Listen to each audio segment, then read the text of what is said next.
Olá, eu sou Ademir Quintino e este é o programa Questão de Ordem, o programa que trata das comissões que são instaladas na Câmara Municipal de Cubatão, tanto as permanentes como as especiais de vereadores e também as de inquérito.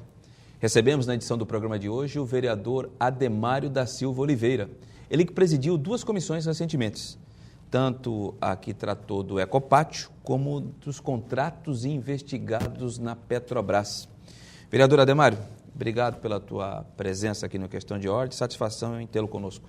Ademir, eu que agradeço a oportunidade. Para nós parlamentares é um instrumento fantástico, né, onde você tem que prestar conta do seu mandato para a sociedade. Uma cidade que tem uma geografia aí de 125 mil habitantes, né, 95 mil eleitores, muitas das vezes a gente não consegue individualmente atingi-los, né? Então, acho que o programa vem de encontro, né? Isso nos ajuda muito.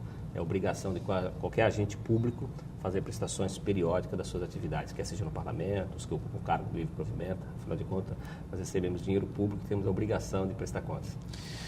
Vereador Ademário, esse é o programa, o Questão de Ordem, ele trata das comissões. As duas já foram encerradas, mas eu acho, uma opinião pessoal, que há pouca divulgação na mídia. Então, a gente quer esmiuçar e trazer detalhes para que o telespectador saiba efetivamente o que o vereador tem feito.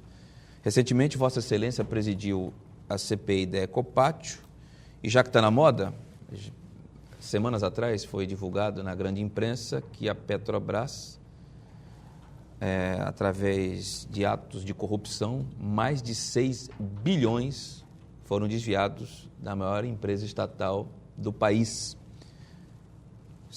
Você presidiu contratos investigados na Petrobras, creio eu que seja aqui na refinaria de Cubatão. O que você pode dizer para o telespectador o desdobramento desta comissão? O que apurou a comissão parlamentar de inquérito e se vocês encaminharam alguma documentação dos contratos investigados ao Ministério Público? Bom, então a gente inicia pela CPI da Petrobras, por favor. Mas antes disso, Ademir, você pontuou aqui questões importantíssimas, né? Onde efetivamente não se dão publicidade às atividades do parlamento, né? Até muitas das vezes os jornais periódicos acabam distorcendo, né? Eu diria essa anomalia, né? Hoje você tem uma instituição que é a instituição política degradada e o que é pior, né? Muitas das vezes a sociedade, o cidadão comum, ele não tem pleno conhecimento das atividades do parlamento. É muito comum, eu cheguei na Casa de Leis pela primeira vez, mas é muito comum a gente ver ainda a sociedade com uma certa distorção, né? Ainda com a compreensão de que o vereador constrói creche, pavimenta a rua, constrói escolas. Essas são ações do Executivo. A gente lamenta muito que essa cultura está inserida, né? Não só nesta Casa de Leis, como no país inteiro, né? Mas isso se dá, infelizmente, muitas das vezes, pessoas, eu diria até, de uma certa forma, com má fé, né? Até às vezes uma ansiedade de ser eleito, acaba fazendo discursos, né? Para pleitear o voto e distorcendo o papel do parlamento. Agora, isso é comum, viu? Quando as pessoas fazem isso, reflete em toda a classe, né? Eu também sou político, né? Todas essas ações negativas refletem na gente.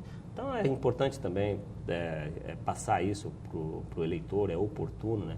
Que o papel do parlamento, o papel do vereador, a lei que diz, né? Não estou reinventando a roda, não estou ampliando o rol do que a lei diz. A lei diz claramente e objetivamente. O vereador, ele tem como prerrogativa ser interlocutor da sociedade e ser fiscal do povo. Precisamente, na condição de interlocutor da sociedade, já que nós não podemos ter 120 mil vereadores, a lei diz que o cidadão comum pode outorgar, dar o seu voto, votar naqueles escolhidos, né, entre os 11, esse escolhe para fazer as vezes do cidadão. Então, na verdade, esse é o papel da interlocução. E como o vereador, na prática, faz isso? Olha, se eu fui eleito, né, para ser o interlocutor dos 120 mil habitantes de Cubatão, eu tenho que sair para as ruas, identificar os problemas, ouvir a sociedade, pegar as demandas, colocar debaixo do braço. Olha, Ademário, colocou a demanda debaixo do braço, e daí? O que vai ocorrer posteriormente? A gente vem aqui para a Casa de Leis, quais são os instrumentos para nós materializarmos essas demandas? Você tem aqui os seus requerimentos, as suas indicações, onde você coloca no papel parlamento aprova e aí formalmente você encaminha para quem efetivamente tem que fazer por obrigação, que é o executivo.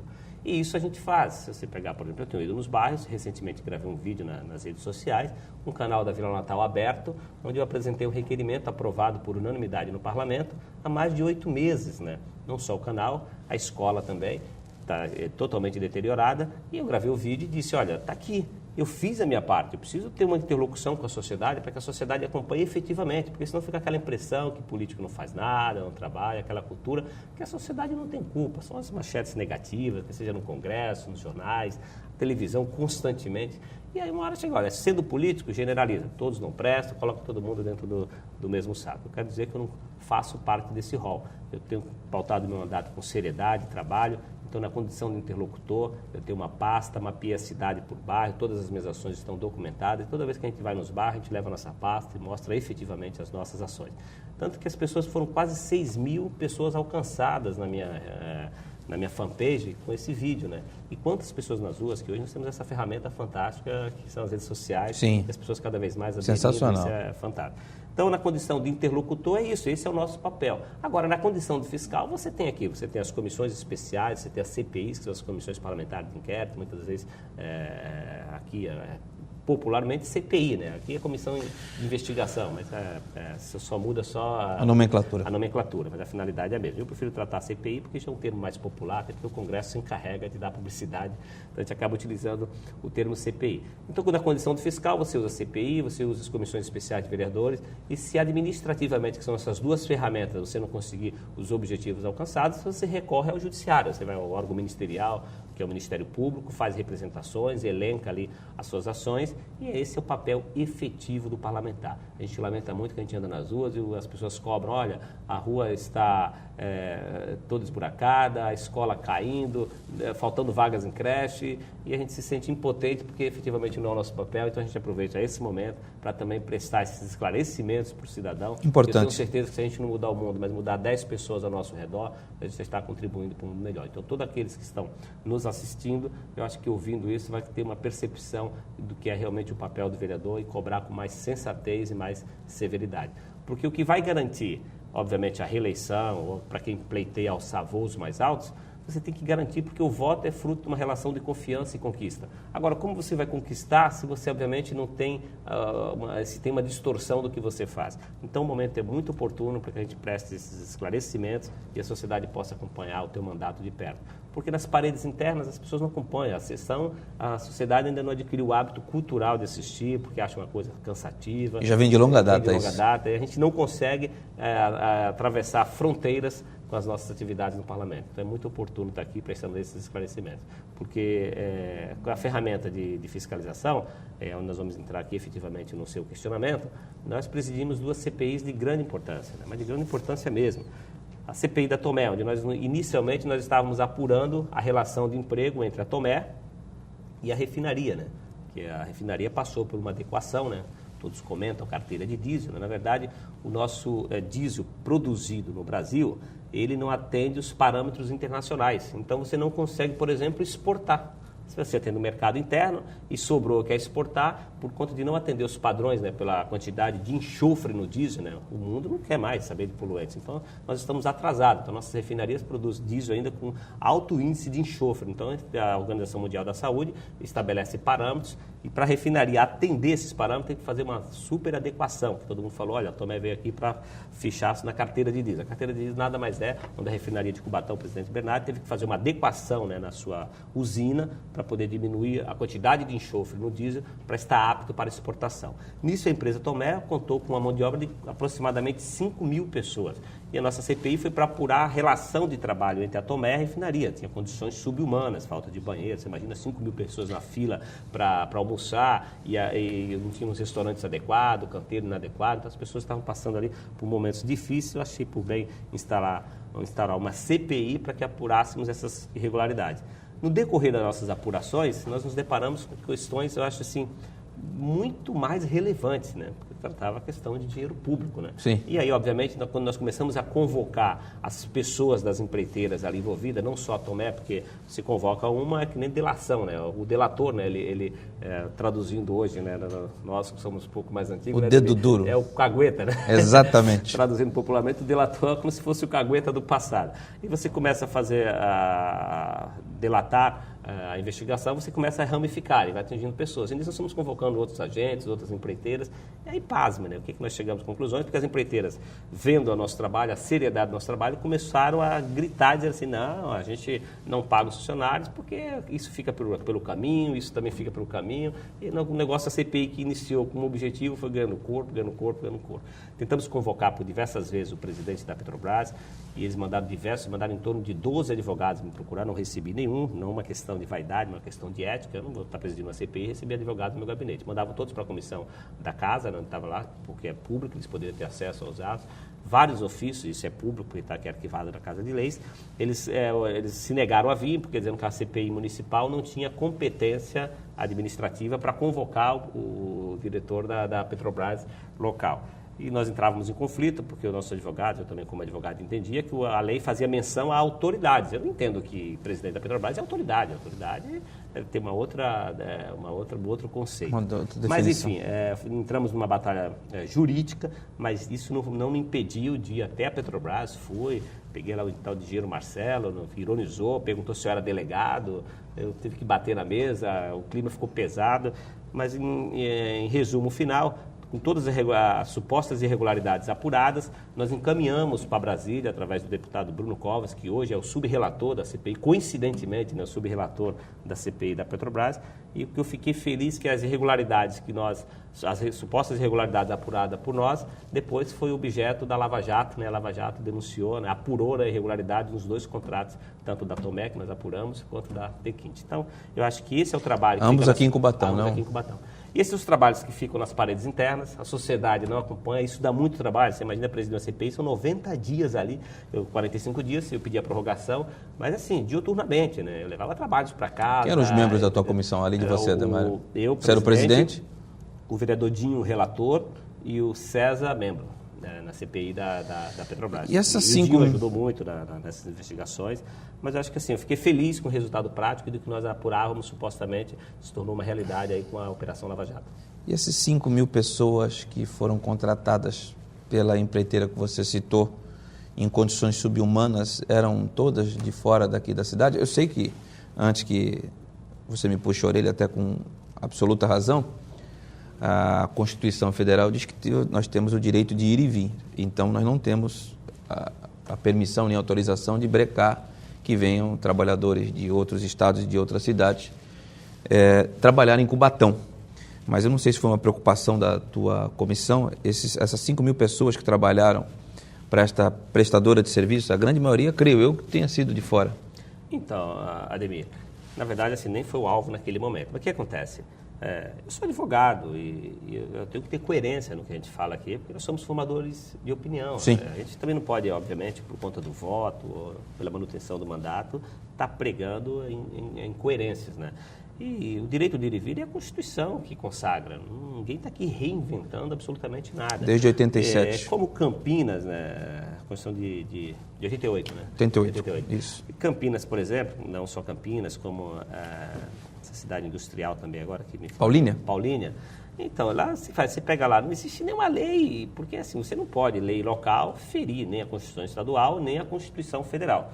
Agora, você tem várias leis que as pessoas colocam no mundo jurídico que não pegam, ficam lá arquivadas sem eficácia, né? Sem objetivo nenhum. Então, votar uma lei hoje, dizendo assim, obrigando que o emprego de Cubatão fique em Cubatão, é muito complicado, né? Você estaria, obviamente, provocando uma discussão que a Constituição já blinda, enfim. Porque eu acho que para sanar definitivamente essas questões, e aí eu acompanhei na Tomé, tinha muita gente de fora, são políticas internas, como Paulínia fez. Aí é a responsabilidade do executivo, o prefeito chamar a indústria, discutir, inclusive dar incentivos fiscais, como, por exemplo, o IPTU, você pode abater. Agradar o empresário no sentido que fala, olha, para o empresário se sentir convencido da seriedade do executivo, e que é benéfico ele contratar mão de obra local, em todos os aspectos. Mas isso é fruto de um diálogo, de conquistas, de respeitabilidade, de transparência, onde o empresário se sinta à vontade para pautar isso e discutir. Não na imposição, com a faca na garganta, porque ele pode gritar e dizer assim, olha, eu estou protegido legalmente, né? Agora, isso tem que existir. Eu sou a favor da mão de obra que seja contratada em Cubatão. Obviamente, esgotando aqui, você pode buscar em outros lugares, como Paulinha faz, mas isso dentro de uma respeitabilidade e, obviamente, acertos administrativos. E acredito que com bom diálogo a indústria tenha boa vontade. Agora, precisa também o Executivo ter a credibilidade para selar esse acordo.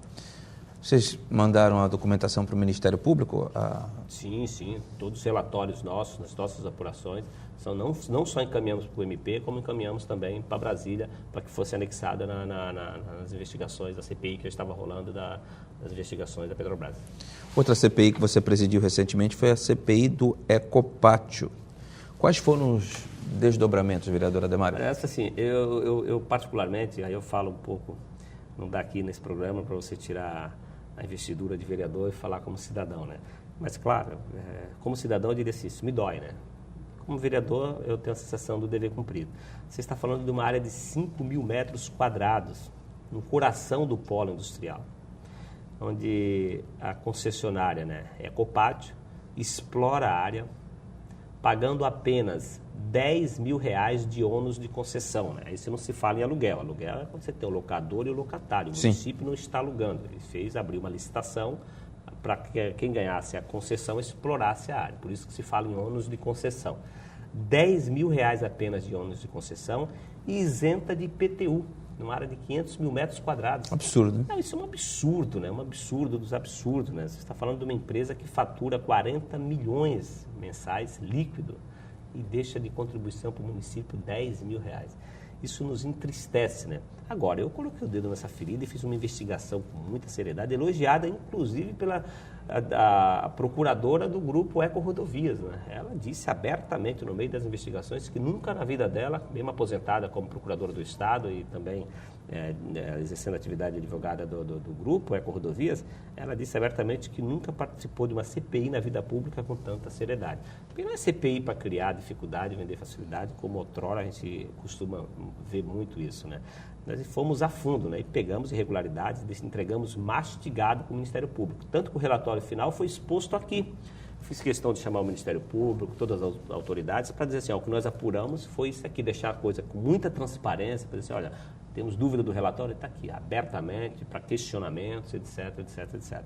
Porque você tem uma coisa gritante, né, que iniciou lá atrás, em 2000, onde uma empresa chamada CPD, que era a Companhia Paulista de Desenvolvimento, exato, que era do Aldo Narcisse, que na verdade ele era dono daquela área, né, o Aldo Narcisse. Só uma parte, vereador Ademário, só para o telespectador ter ciência de onde fica a área, é aquela próxima da Cosipa. Sim, fica que agora a antiga Vila Paris. Né? Antiga Vila Paris, exatamente. Antiga Vila Paris. Que agora não é mais nem Cosipa, agora é do Grupo Uzi Minas, do Grupo dos Mineiros. Era a antiga Vila Paris, que um dia foi chamado de Vale da Morte. Exatamente isso. Então, assim, você tem a CPD, que é a Companhia Paulista de Desenvolvimento, que fez o estudo de viabilidade de ocupação da área, que era presidida pelo Aldo Narcisse. E a lei, a 866, que é a lei das licitações, ela exato, é clara ao dizer que quem participa do estudo de viabilidade não pode participar do processo licitatório. E a empresa participou das duas? Vícios insanáveis no mundo jurídico, vícios aqueles que não dá para sanar, esse contrato é nulo de plena, ele é nulo, não tem como sanar. A mesma CPD, depois o Aldo Narcisse, participa da licitação e ganha a concessão da área. Eu sei que o senhor não tem condições de afirmar taxativamente, mas há indícios claros de direcionamento para a vitória dessa empresa? Eu, particularmente, como advogado, eu vejo lá, claro, não posso afirmar, e cabe ao Ministério Público, que é o dono da ação civil pública, ele pegar isso e dar uma aprofundada. Eu dei elementos claros que, do meu ponto de vista, tem direcionamento, porque o cara que participa do estudo de viabilidade e ganha a licitação posteriormente, eu acho que isso não tem, para mim está muito claro, né? Então, assim, aí o grupo, o Aldo Narcisse, né, que era 5, depois repassou essa concessão para o grupo Ecopátio, que é do mesmo grupo Eco Rodovias, né, que hoje é presidido pelo Marcelino, né. E você imagina, aí participa esse grupo, passou, e lá tem um escopo, né, de que, olha, passou, a concessão explora estacionamento de caminhões, que é de grande interesse para toda a região metropolitana, para o país, por questões uma área estratégica, gargalos, etc. e tal. E pasme, na CPI o que eu apurei, que o que menos eles exploram da área é como estacionamento de caminhão. Na verdade, eles estão fazendo atividade Deputy e o Redex. O que é isso para o telespectador acompanhar melhor? Quando você fala de Deputy, você está falando de porto seco, né? É como se você estivesse pegando material para exportação, você armazena dentro dos containers e essa atividade Deputy pega o quê? Dessa atividade você usa como se fosse uma extensão portuária. Você ganha milhões com essa atividade. Você imagina a metragem de um armazém na área portuária e o ecopátio sendo explorado por um grupo que ganhou com escopo de estacionamento de caminhão, exercendo atividade Deputy. Então, o Deputy é um porto seco, onde as pessoas fazem a estufagem lá de container e depois manda para exportação. Então, acaba fazendo logística, né, para exportar. E a atividade de Redex, que é a manutenção dos containers. Você imagina, os navios lá vêm, os containers estouram e tal, e aí eles acabam utilizando para fazer a manutenção e ganhando milhões com a atividade. Eu só estou aqui, vou deixar com o telespectador aqui um ponto de interrogação.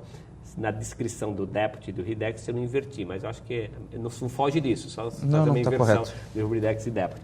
Então, assim, ou seja, voltando aqui para a essência, eles estão explorando uma área de 500 mil metros quadrados, ganhando milhões em cima do município, e aí você fica com aquela sensação que você tem uma cidade rica, que essa riqueza não se traduz em bem-estar social. Isso é gritante, né? Isso é, como eu falei inicialmente, a gente fica triste, né? E como cidadão muito triste, e você vê a administração se calar. Eu acho que quem se cala mediante essas irregularidades, essas aberrações administrativas, não é vítima, para mim é conivente.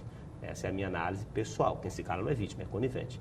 E se, infelizmente, o todo-poderoso que eu consegui ouvir na CPI, o Marcelino, por sinal, tentou nos destratar inicialmente, com a alegação de que tinha 23 empresas, era gestor de 8 bilhões, o que é que ele estava fazendo ali? Olha, você está aqui. E o que é bonito do parlamento é você sentar com um cara dono de 8 bilhões e de 23 empresas e ele não ser maior que você. Fala que Vossa Excelência não tem o seu tamanho, não se mede pelas suas empresas nem pelo seu dinheiro. Exatamente. E Vossa Excelência está na condição de investigar, de você bater na mesa. Então, eu acho isso fantástico. Essa questão do parlamento é que mais me fascina, né? Apenas que, infelizmente, não se utiliza a atividade 100% das prerrogativas do parlamentar. Mas é bonito, né? Você sentar, abrir uma CPI e a pessoa sentar ali, não na condição de maior que você. Então, nós apuramos todos esses indícios claros de irregularidades, encaminhamos para o MP, temos acompanhado, o MP já me notificou de que foi aberta uma portaria, né, para instaurar um inquérito civil. Eu torço, fé em Deus, fé na vida, né, acredito que esse é um legado que a gente tem deixado como parlamentar, porque aqui é um bastão que você vai passando, né? E tomara que reincida esse contrato e rediscuta uma nova repactuação, onde a empresa possa explorar. Eu acho que a atividade econômica tem que dar lucro, mas que não tenha essa discrepância de ganhar milhões e deixar apenas um legado negativo, que é a poluição para a nossa cidade e para os nossos cidadãos. Tomara, vereador. Estamos recebendo aqui no programa Questão de Ordem o vereador Ademário da Silva Oliveira.